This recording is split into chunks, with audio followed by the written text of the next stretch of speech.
Breaking news this noon, Fargo police are on their way to question a man about his alleged actions at a local park. Good afternoon and thanks for joining us. I'm Christine Stanwood. Valley News Team's Cornelius Hawker is at Lindenwood Park. That's where a mom says her kids were inappropriately touched while she was out with her family. Cornelius, what else did this woman have to say? Christine, she's in absolute shock about this incident because it happened to her while she was feet away from her kids. Now, I spoke with Lisa Gerdros today after she talked with police, and she says last night she was at Lindenwood Park with her husband when a man grabbed and kissed her 18-month-old daughter. Before putting the little girl down, this man told them he loved little kids, and then soon after, he touched her son's groin. All this is so shocking to them again because Lisa and her husband were there the whole time. When you go to a park, pay attention to your kids. You think that just because they're within the vicinity that they're safe and you can read that chapter of your book or, play Pokemon on your phone, you have no idea who's interacting with your child.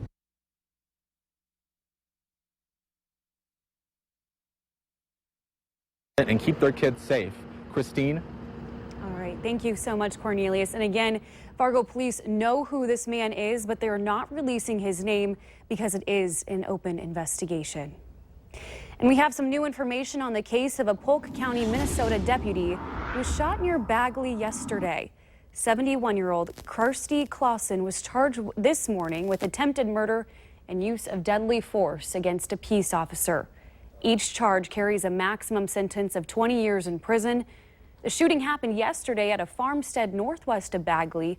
The deputy was riding along in Border Patrol helicopter looking for drug activity when police say Clausen fired 2 shots at the chopper. The deputy was hit with shattering glass and bullet fragments. He's not being identified because he's part of a drug task force. A developing story out of Bismarck. 3 police officers are on administrative leave after an officer-involved shooting overnight that left a suspect injured. It happened just before midnight when police responded to a call from a person who said he had 2 hostages at gunpoint. Officers responded to a softball complex and say the man ran into a dugout holding what appeared to be a handgun wrapped in his shirt. Police say the man made a movement that appeared to look like he was pointing a weapon at the officer, and that's when 3 officers fired their weapons. He was transported to a hospital for treatment. No officers were injured. It's a sunny and warm Tuesday afternoon.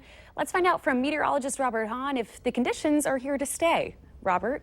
Yeah, as we head through the afternoon, a range of temperatures from the 60s through the 80s, and most of us will see plenty of sunshine, a few more clouds across the north, and maybe an isolated sprinkle there. Better chance for storms to show up overnight tonight. Right now, 66 in Langdon, 81 here in Fargo, 87 down in Sisseton. Today, the winds much lighter than yesterday, and we'll see those light northerly winds continuing as we head through much of the rest of the day. There are the clouds across the north, mostly sunny skies across the south and across the north.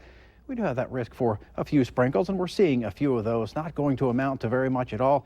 It's overnight tonight and into tomorrow morning where we have a chance for not only some strong storms, but maybe some severe storms. Marginal risk from about I-94, Highway 10 south, slight risk for our far southern counties.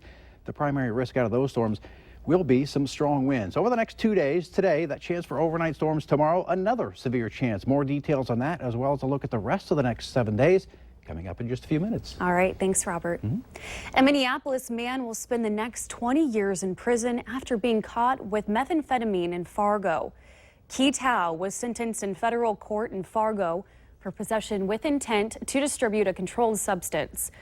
Fargo police were investigating a domestic dispute complaint when they searched Tao's vehicle and found approximately 10 ounces of meth. A report of someone impersonating a police officer is prompting a crime alert from Minnesota law enforcement. A woman leaving Walmart over the weekend in Mille Lacs County says she was pulled over by a man driving a car that had red lights. She says he stood behind the driver's door so she couldn't see him and asked her how old she was and where she lived. Now, police don't have any description of the man or the kind of car he was driving, but are warning people to watch out. If you're pulled over and think it may be an imposter, you should call 911 and they can tell you if it's a legitimate stop. Voters are going to the polls today for the Minnesota primary. Among the issues today, 2 Republicans are vying for the chance to take on the 7th District Congressman Colin Peterson in November. Amanda Hinson of Long Prairie, Minnesota, is challenging David Hughes of Carlstad. And voters in Barnesville are deciding the fate of a $35 million school building and remodeling project. Most polls close at 8 o'clock tonight. The principal of a Dilworth Glendon Felton Elementary School is on administrative leave after being charged with felony theft. 45-year-old Shannon Dahlberg is accused of stealing $1,400 worth of items from the Moorhead Sam's Club since last November. Court records say Dahlberg admitted to Moorhead police when questioned last month that she did not pay for more expensive products. The DGF school superintendent says he doesn't think public funds were involved. An investigation is underway involving NDSU President Dean Brashani after apparent communication issues surrounding the university's media policy that has now been rescinded. The State Board of Higher Education released a statement saying it is in the process of gathering information and that this new development is serious. The board will consider the next steps once the information is reviewed.